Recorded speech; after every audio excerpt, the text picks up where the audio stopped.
welcome back to Dark Matter. So this time I wanted to do something a little bit different. I wanted to give you a long-term review of the Apple Watch Ultra. Just kind of give you some of the pros and cons, the features, kind of give you an overview of what the experience of living with the Apple Watch Ultra has been like for me. One thing I don't want to do is confuse this interview with a bunch of specs and details that you don't really need to make a purchasing decision. I'm gonna do more of like a real review of what this watch is actually like and is it even worth the $800. So full disclosure, I got my watch on sale from Best Buy when they were having a Black Friday sale on their open box devices. So I don't want to mislead you to think that I paid the full $800 for it, and I don't think that you should pay the full $800 for it either. However, at least for me, the Apple Watch isn't something that I'm upgrading every single year like I do with the iPhones. The Apple Watch is something that I want to keep for a while. I want it to be a good value for me because they're usually pretty expensive up front, and they really don't hold their resale value that well either. I was actually kind of surprised when the Ultra came out that it started at a price of $800 instead of $1,000 because it carries a lot of the same features of the stainless steel edition watches, but pumps those up to even more extremes when it comes to like battery life or weather resistance. So the battery life on this thing is rated at 36 hours. In my experience, this thing could easily last 2 days on a charge, maybe longer. But of course, I'm the type that I charge every night, so I don't have to worry about that. I've never even gotten close to needing the low power saving mode that Apple offers on this watch.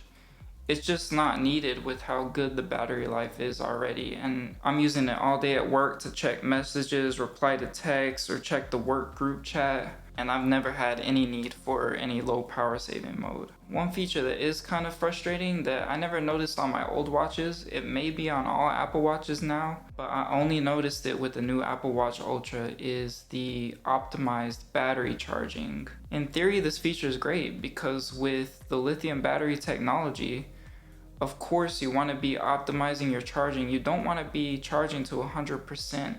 Lithium batteries don't work best with that. So the optimized charging is good, but I find it really lackluster at determining when I'm going to be leaving the next day and getting it to a sustainable charge level at that time. And most times I find it to be really inconsistent, where some nights it'll do the optimized battery charging, the next night it'll charge to 100%, and I never know when it's gonna do either or, so I don't know when to check it in the morning and maybe shut off the optimized battery charging or have it charged to full, or leave it optimizing because it's gonna be a little while till I use my Apple Watch again. That's just a minor inconvenience for me. I know it's a setting that you can toggle off, but I find it really inconvenient when I get up in the morning and my watch is only charged to like 75 to 80% because it's on the optimized battery schedule and it's not ready to go. Let's talk about the size of the Apple Watch Ultra, because this is one of the biggest concerns that I see people talking about and asking if it's too big for their wrist or etc. etc. First, only you can determine if this watch is too big for your wrist. Only you can determine that. It's not an answer that anyone online, no matter what they tell you, are going to be able to give you, even tech reviewers. Only you can determine that. For me, I had the same questions when I was looking into getting the Apple Watch Ultra. I loved the look of the Apple Watch Ultra, but I just wasn't sure if it would be too big for my wrists or not. That is until I came to the conclusion that it doesn't really matter if it's too big for your wrist or not. It's an accessory. It's like a G-Shock. People buy G-Shocks all the time, and they come in huge sizes that look big on anybody's wrist. So if someone can buy a G-Shock and they think that looks cool on their wrist, you can buy an Apple Watch Ultra and get all the great features that it has to offer and not have to worry about what anybody says about whether it's too big for your wrist or not. I don't think it's a big problem at all. No one has told me like, oh, that watch is too big for your wrist in my experience of wearing it. I really think it's a non-issue. If that's your biggest consideration in buying this watch, just think about that. Like, only you can decide it, but just think about the fact that no one's gonna walk around telling you it's too big for your wrist. No one walks around telling people G-Shocks are too big for their wrist. It's a statement, it's an accessory, in the same way that it's a useful tool. So, don't worry about the size.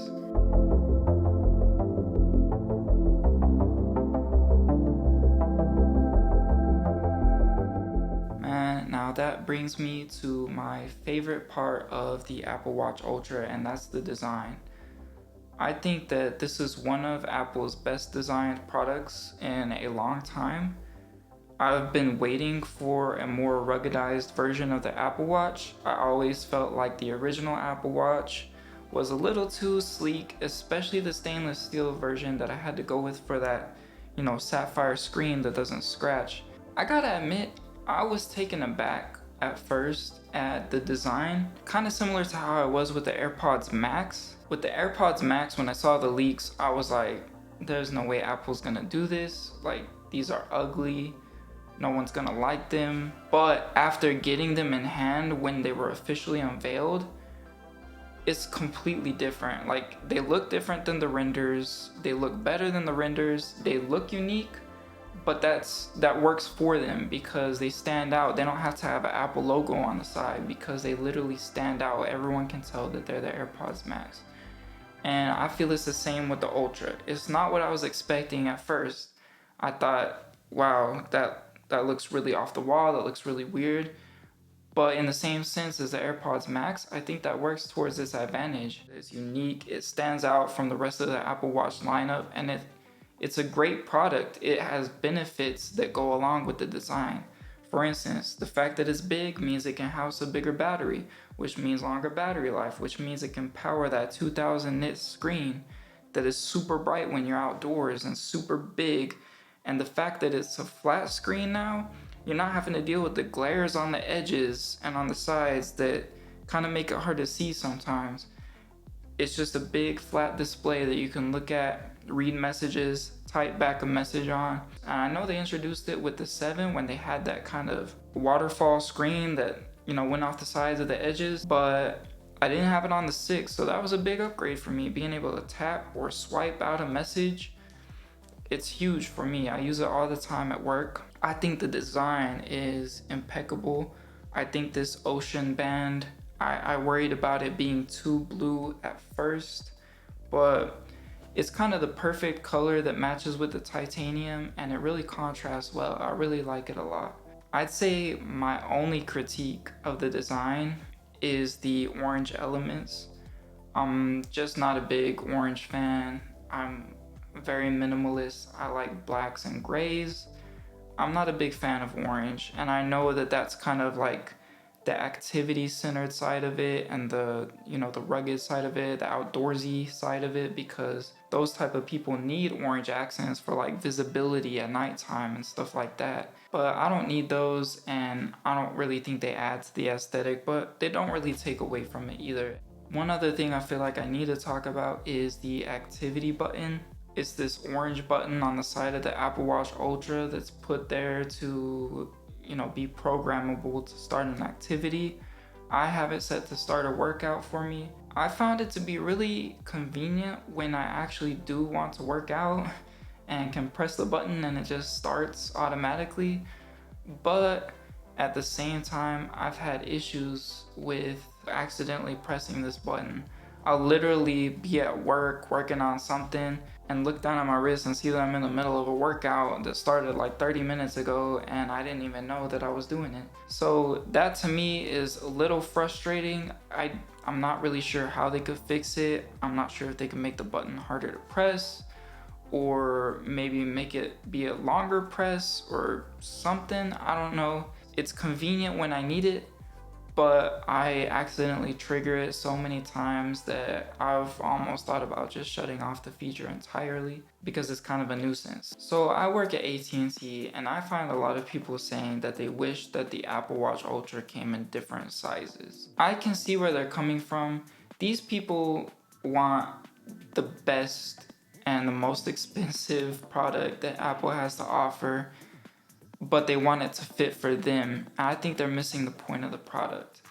This product was made to fill a niche. It was made to fill the niche of, explorers, enthusiasts, and adventurers who needed a rugged smartwatch with all the features of the Apple Watch Ultra, but still wanted those smart Apple features that work with their iPhone well. I don't think it was made specifically for the consumer that just wants to show off or have the most highest budget Apple Watch there is.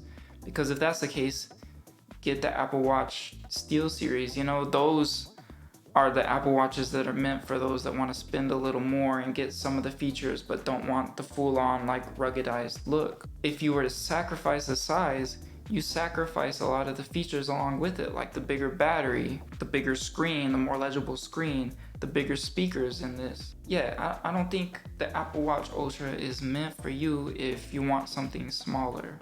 Let's circle back to the value proposition that I discussed a little bit at the beginning. Do I think that the Apple Watch Ultra is worth the $800 that Apple is asking for it? Not really at this point.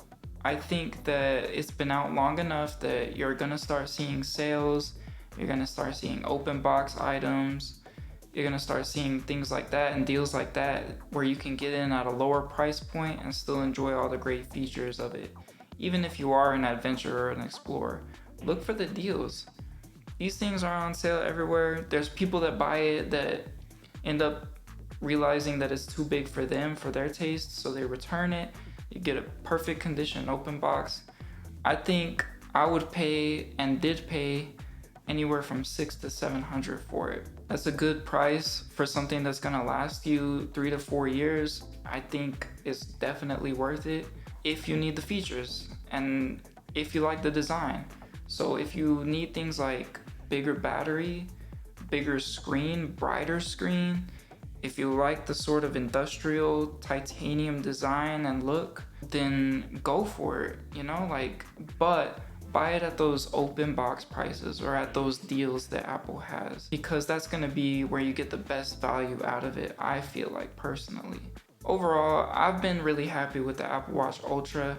It might not do anything crazy different from the previous Apple Watches I've had, but the small fixes like the battery life, the screen, the look, it all adds up and makes it a worthwhile product for me and makes it my favorite Apple Watch that I've ever owned. And I don't think I'll need to upgrade to an Ultra 2 or whatever is next out there that Apple comes out with. I'm hoping that this is kind of a product like the AirPods Max, that they only upgrade maybe every like 2 to 3 years, because it's one of those products that can stand on its own and actually hold its value and last for a while.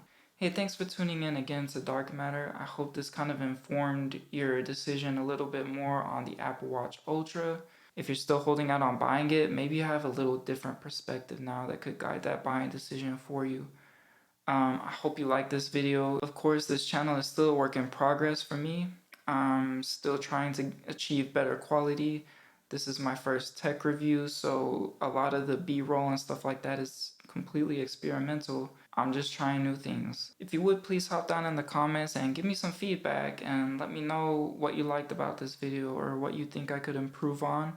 I'd like to know what you guys want to see and continue to get better. And if you'd like to maybe come along for that journey as well, go ahead and give me a subscribe down below as well. I appreciate all my current viewers. Thanks for coming back and tuning in, and I'll see y'all next time.